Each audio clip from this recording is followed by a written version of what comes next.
But when we see the Local Self-Governance Act, it should be the village development committees and district development committees. And in the same way, the monitoring of community forestry is also done by the district forest office according to the Forest Act. But whereas when you see the Local Self-Governance Act, it should be the responsibility for the village development committees and district development committees. So there is the clear contradiction even within the laws. And in practice, the community forestry is most widespread in Middle Himalayas, but it's not so common in Tarai region. Tarai region is the lower region of my country, and the Himalaya is the higher region in the border of China, and Middle Himalaya is the between Tarai and the high mountains. And there is also the resource sharing between community forestry user groups and local governance, which is very weak. Now, there is strong commercial interest of businessmen in the valuable timber trees on which the government hopes revenues. It's also the challenge to increase the area of community forest, especially in the plain areas. And the accountability and the transparency, when we see to the user groups in the practice, the reports I found, and most of the cases it's also we can experience that election is one of the good way to make the user committees accountable to the user groups, because the user committees are responsible to lead the groups.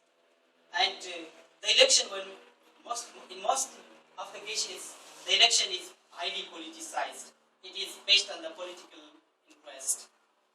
And this leads the problems to have the quality of leadership.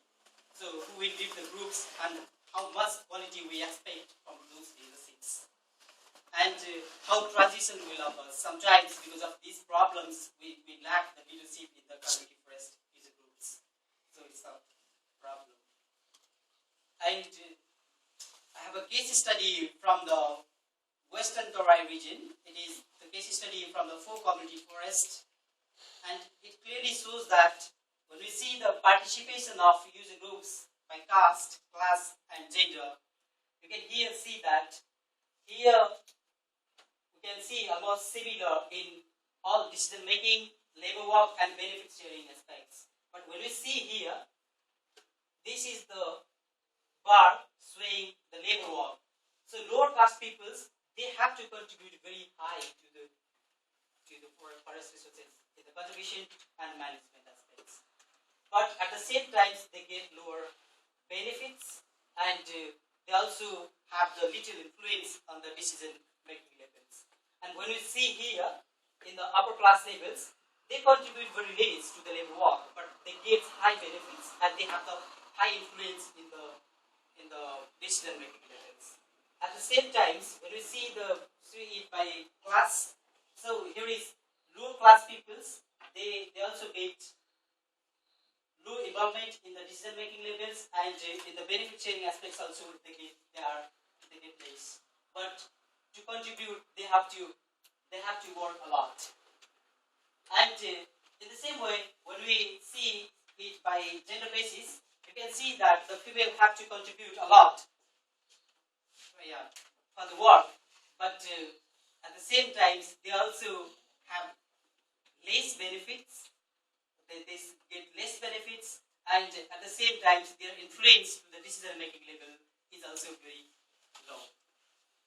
So, from these facts, I came in conclusion that the community forestry is successful program for forest conservation, mostly in the middle Himalayas or hilly areas of Nepal, but especially not so going on in the Tarai region. But recently, it's also the growing demand is also found in the plain areas as well. And because of the contradiction between the acts of the Forest and Local Self-Governance Act, there should be the review of the Forest Act 1993 and Local Self-Governance Act 1999 to resolve the ownership issue of the forest and some other issues of the forest. And The participation and capacity building of marginalized people is very important by caste, class and gender in the community forest use groups in all the activities from manufacturing, work and the decision making levels. And the accountable government, institution and autonomous decision making unit at local level, I think it's required for the effective decentralization process. At last, I want to take a quote from the Bill Gates. It's fine to celebrate success, but it is more important to hear the lessons of failure.